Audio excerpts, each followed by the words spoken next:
Hola, buenas noches, un gusto saludarte. En efecto, ha comenzado el conteo regresivo para las elecciones parlamentarias de Venezuela el próximo 6 de diciembre, que representan mucho más que la renovación del poder legislativo.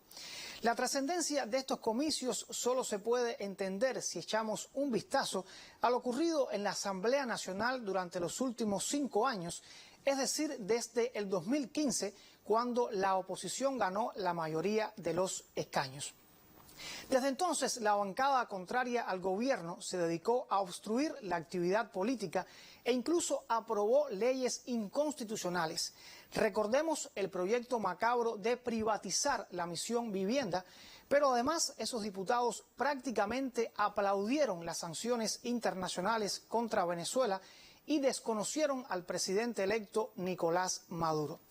Te quedan 6 meses, Maduro, vete ya, dijo el entonces presidente de la Asamblea, Ramos Ayud. Pero la euforia cegó a los diputados y no supieron administrar su victoria. Y el Tribunal Supremo de Justicia declaró en desacato el poder legislativo.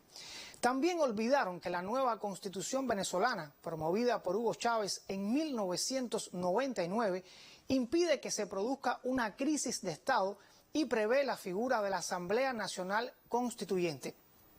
Maduro apeló a esta posibilidad y en los últimos años las decisiones de su gobierno han sido legitimadas por representantes del pueblo que integran esa Asamblea Constituyente, superior a los demás poderes públicos del Estado. Poco después vino el capítulo más conocido. El diputado opositor Juan Guaidó se autoproclamó presidente del país en una campaña internacional articulada desde Washington y países europeos para desconocer a Maduro.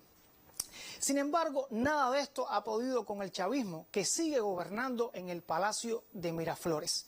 Las elecciones para diputados del próximo diciembre podrían conducir a la conformación de una Asamblea Nacional que, ya sea de mayoría chavista o de mayoría opositora, pueda legislar en armonía con la Constitución y siguiendo el mandato de los ciudadanos. Precisamente a eso ha llamado Maduro, quien calificó los comicios como un proceso de reconciliación nacional y un gesto positivo. Recordemos que tuvo el mandatario fue indultar a más de un centenar de opositores, algunos de ellos que incitaron acciones violentas. Pero la oposición más radical de Venezuela piensa distinto y ha decidido no estar en el juego democrático porque supuestamente no existen las garantías electorales. Ellos y junto a ellos Estados Unidos, la Unión Europea y por supuesto la Organización de Estados Americanos solo reconocen las elecciones del 2015, obviamente porque ganó la derecha, aunque fueron reguladas por el mismo Consejo Nacional Electoral que velará por la transparencia de los próximos comicios.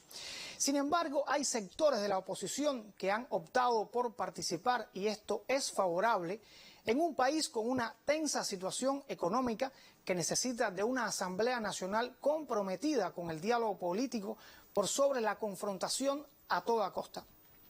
El próximo 6 de diciembre los ciudadanos deciden con su voto mucho más que la composición de una Asamblea Nacional.